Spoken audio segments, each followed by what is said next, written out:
Assalamualaikum warahmatullahi wabarakatuh. Perkenalkan, nama saya Asep Jaya Putra Wineta, NIM 8504428. Baiklah teman-teman, dalam sesi kali ini saya akan menjelaskan hasil praktikum saya yang bertema ekosistem darat. Baiklah teman-teman, selamat menyaksikan. Ekosistem adalah suatu sistem yang terdiri dari makhluk hidup atau biotik dan lingkungan fisik atau abiotik yang saling berinteraksi dan bergantung satu sama lain. Ekosistem dapat berupa hutan, sungai, laut, padang rumput, atau bahkan taman kecil di rumah.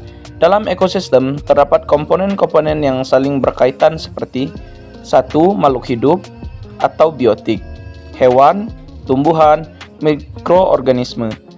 2. Lingkungan fisik atau abiotik, yaitu seperti air, udara, tanah, suhu, dan cahaya. Ekosistem darat adalah ekosistem yang terdapat di daratan atau wilayah terestrial. Ekosistem ini memiliki karakteristik unik dan beragam tergantung pada faktor-faktor seperti iklim, tanah, dan vegetasi.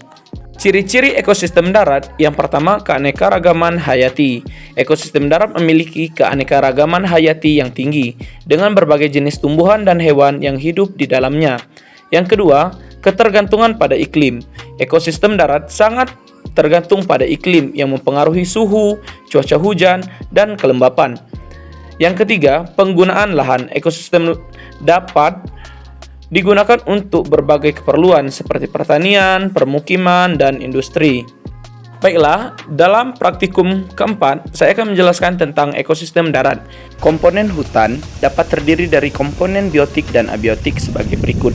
Komponen biotik, yang pertama ada pohon, yang kedua rumput ilalang, ketiga burung, belalang, katak, dan hewan-hewan yang lainnya.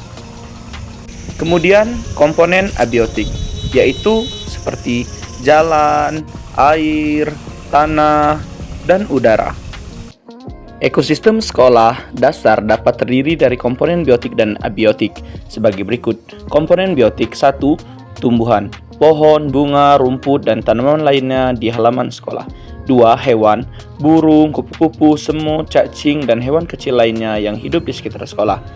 Ketiga, mikroorganisme, bakteri, jamur, dan mikroorganisme lainnya yang hidup di tanah, air, ataupun pada permukaan benda. Komponen abiotik: 1. Tanah, halaman sekolah, taman, dan area lainnya terdiri dari tanah. 2. Air, air yang digunakan untuk menyiram tanaman dan membersihkan lantai, atau air hujan yang jatuh dari atap sekolah. 3. Udara, atmosfer yang mengelilingi sekolah. 4. Cahaya, sinar matahari yang masuk ke dalam kelas atau halaman sekolah. 5. Bangunan, gedung sekolah, pagar, dan struktur lainnya yang dibuat oleh manusia. 6. Suhu, suhu udara yang dapat mempengaruhi kenyamanan belajar di sekolah. Dengan demikian, ekosistem sekolah terdiri dari komponen biotik dan abiotik yang saling berinteraksi dan mempengaruhi satu sama lain. Baiklah teman-teman, demikianlah ekosistem darat memiliki peran penting dalam menjaga keseimbangan lingkungan dan mendukung kehidupan di bumi. Terima kasih. Wassalamualaikum warahmatullahi wabarakatuh.